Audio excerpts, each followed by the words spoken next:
Okay. Hello friends, I welcome you all on my YouTube channel Rasayan Setu.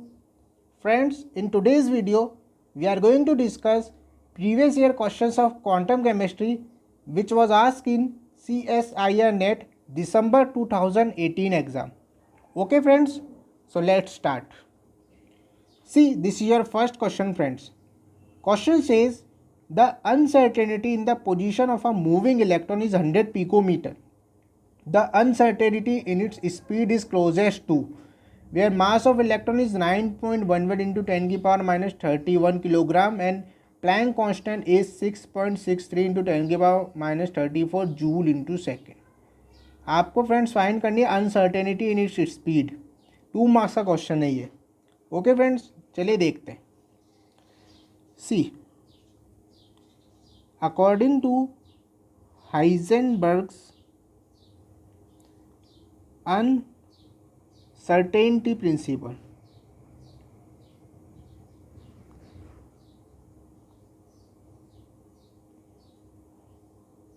the uncertainty in position and momentum is nearly equal to h cut upon 2। h upon 4 pi m होता है, यहाँ पे reduce h upon 2 pi को हम reduce Planck constant h upon 2। आपको पता है del P X को हम M into del V B, P की वैल्यू एम इंटू वी होती है, तो यहाँ पे del X is into two M del V is equals to H cut by 2। Del P X को हमने एम डेल वी भी लिख दिया। हमको फाइंड करना है ये uncertainty in speed del V. So del V यहाँ से कितना हो जाएगा आपका nearly equals to H cut upon 2m del X. H cut को हम चेंज कर देते हैं प्लैंक कांस्टेंट में h upon 4 pi m del X. तो h की वैल्यू गिवन आपको 6.63 इंटू 10 की power minus 34 upon 4 into pi 3.14 into delta X. m की वैल्यू 9.1 इंटू 10 की पावर माइनस 31 इंटू 100 पिकोमीटर है, मीटर में चेंज कर लेंगे 10 की पावर माइनस 12। इसको आप जब सॉल्व करेंगे तो you should get the value of uncertainty in speed that is nearly equal to 6 into 10 की power 5 metre per second, which is your option number second. So option number second is the correct answer for this question. That is your uncertainty in speed by Heisenberg uncertainty principle. Okay friends, चलिए next question देखते हैं। See, this is your next question friends. Question says one of the Huckel molecular orbitals of 1,3-butadiene is, you have given the values, that is Huckel molecular orbital value. The energy of this orbital in terms of the Coulomb alpha and resonance beta integral is, and you have 4 option friends. आपको energy की term find करनी है alpha and beta की form में। 4 marks का question नहीं friends. Okay, चलिए देखते हैं फ्रेंड्स। सी, देखिए फ्रेंड्स, आपको फाई गिवन है वेव फंक्शन 0.60 काई 1 प्लस 0.37 काई 2 माइनस 0.37 काई 3 माइनस 0.60 काई 4। अगर आप इसका ड्रॉ करें वेव फंक्शन को, तो ऑर्बिटल कोफिशिएंट्स क्या है, C1 C2 C3 C4। ये C1 C2 C3, तो देखिए C1 0.60 पॉजिटिव में ये रहा, C2 कितना 0.37, ये भी क्या है पॉजिटिव में, तो ये होगा आपका C2। अब देखिए C3 कितना है आपका नेगेटिव में 0.37, तो ये चला जाएगा आपका वैल्यू नेगेटिव में 0.37, एंड C4 कितना है 0.60 नेगेटिव में, तो ये आपका हो जाएगा 0.60 नेगेटिव में। इस तरह से हम ड्रॉ करेंगे। देखिए फ्रेंड्स, जो वैल्यू 0 पर होती है वो पोजीशन क्या होती है, नोड होती है आपकी। तो यहाँ पर क्या है, इसमें गिवन इस वेव फंक्शन के अकॉर्डिंग क्या आपका एक नोड प्रेजेंट है, HMO और मॉलिकुलर ऑर्बिटल में एक नोड प्रेजेंट है। जब आप HMO के अकॉर्डिंग 1,3-ब्यूटाडाइन का जो diagram energy level diagram draw करते हैं तो कुछ इस तरह से ड्रॉ होता है वो फ्रेंड्स। देखिए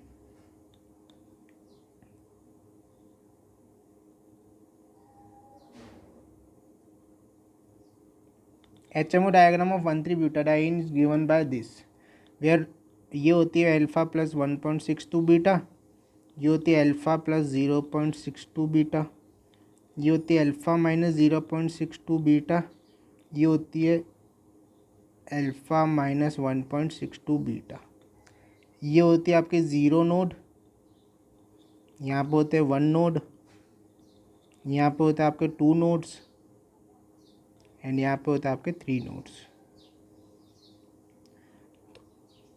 इस वेव फंक्शन के अकॉर्डिंग हमने कितना निकाला था, इसकी वैल्यू 1 नोड के इक्वल, तो 1 नोड के इक्वल एनर्जी कितनी, अल्फा प्लस 0.62 बीटा, इसके अकॉर्डिंग 1,3-ब्यूटाडाइन का इलेक्ट्रॉनिक एनर्जी लेवल डायग्राम।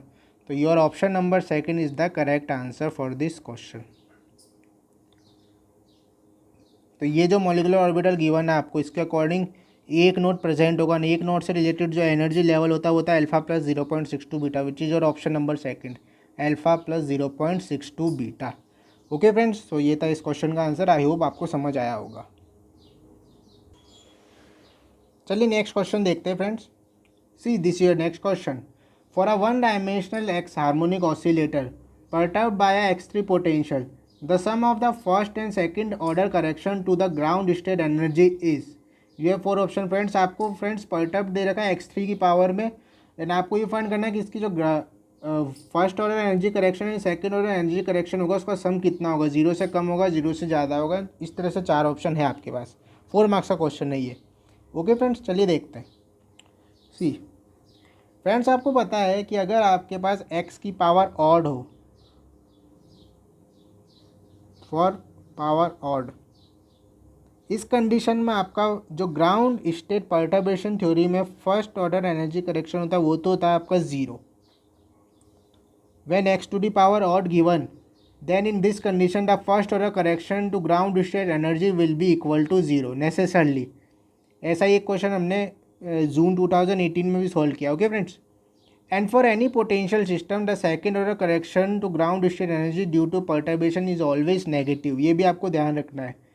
सो यहाँ पे मैं आपको स्टेटमेंट लिख देता हूँ कि any potential system, for any potential system the second order correction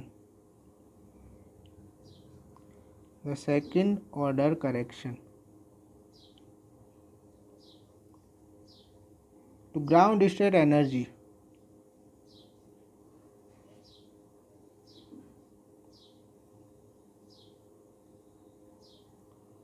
due to perturbation is always negative।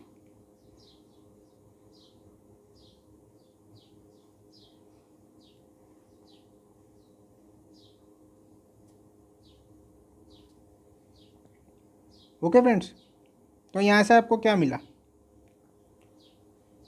Delta E1 first order तो हो गया आपका 0 एंड सेकंड ऑर्डर हो गया आपका less than 0।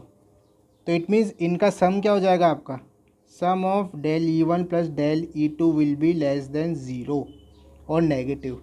So your option number first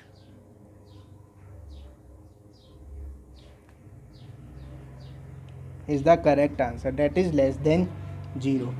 समझ आ गया friends आपको। आपको ये ध्यान रखना है फ्रेंड्स, हमेशा x to the power odd होने पर डेल्टा E1 होता है 0 एंड जो सेकंड ऑर्डर होता है वो हमेशा नेगेटिव होता है। तो इट मीन दोनों का जब आप सम करोगे, एक 0 प्लस नेगेटिव वैल्यू सम करने पे नेगेटिव ही आंसर मिलेगा आपको। तो less than 0, that is option number first. Okay friends, चलिए नेक्स्ट क्वेश्चन देखते हैं। See this is your next question friends. Question is difference of average value of position for states n is equals to 1 and n is equals to 2 of a particle confined in a one dimensional box of length L is। आपको friends 2 level दिए one dimensional box है, n is equals to 1 and n is equals to 2। इनमें average value of position में difference find करना है आपको, कितना होगा। 4 ऑप्शन है आपके पास, 4 मार्क्स का क्वेश्चन है ये। ओके फ्रेंड्स, चलिए देखते हैं। सी 1D बॉक्स के लिए आप एवरेज वैल्यू ऑफ पोजीशन किस तरह से देखते हैं, 2/L integration 0 to L x sine square n pi x upon L dot dx, ये फॉर्मूला होता है।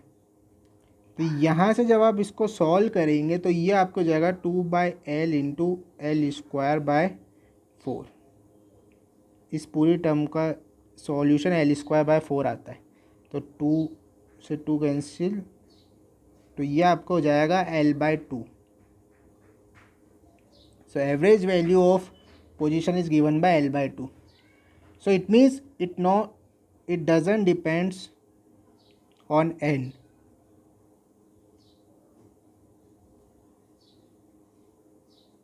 It means either the value of n is equals to 1 or the value of n is equals to 2.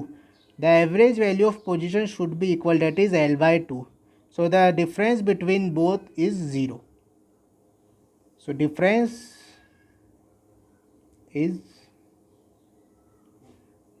difference of average value of position for states n is equals to 1 and n is equals to 2 is 0. That is your option number 4, because it does not depend on n.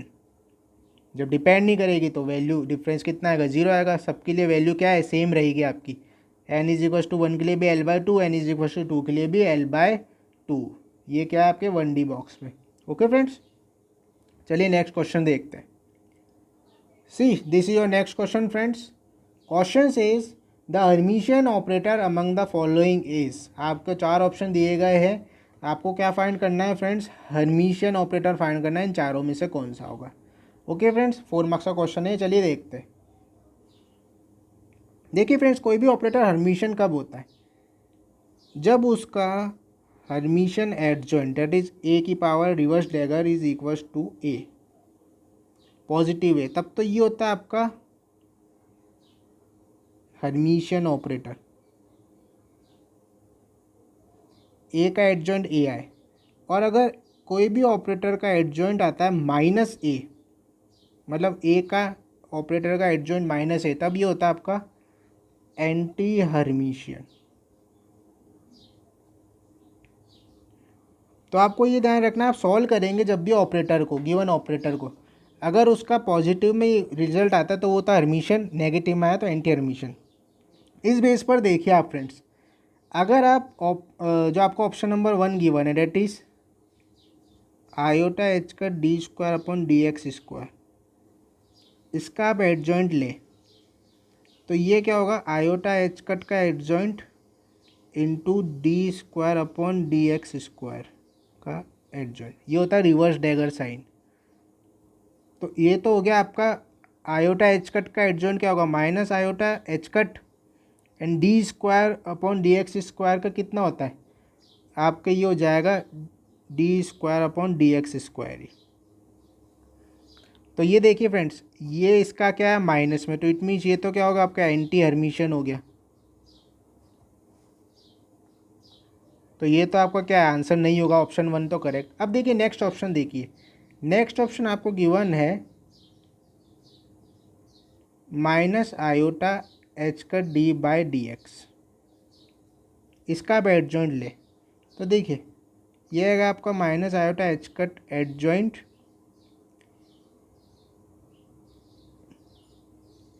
Into d/dx का,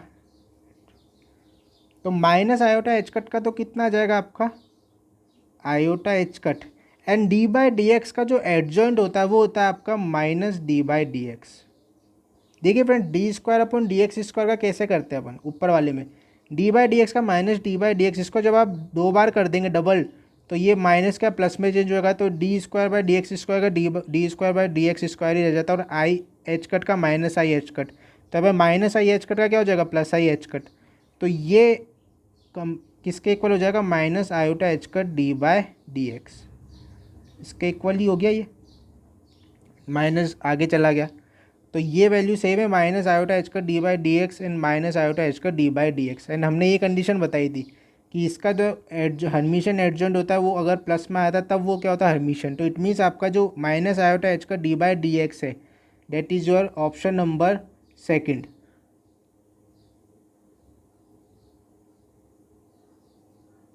तो option number 2 का आपका एक Hermitian operator है। आपको बस ये adjoint ध्यान रखना है फ्रेंड्स, एडजॉइंट अगर सेम आता है तो हर्मिशियन, एडजॉइंट माइनस में आता है तो एंटी एडमिशन। इस तरह से क्या d square by d x square का d u square by d x square ही रह जाएगा, लेकिन डी बाई डी एक्स का क्या हो जाता है minus D by d x. तो ऑप्शन नंबर सेकंड का आपका इस क्वेश्चन का करेक्ट आंसर।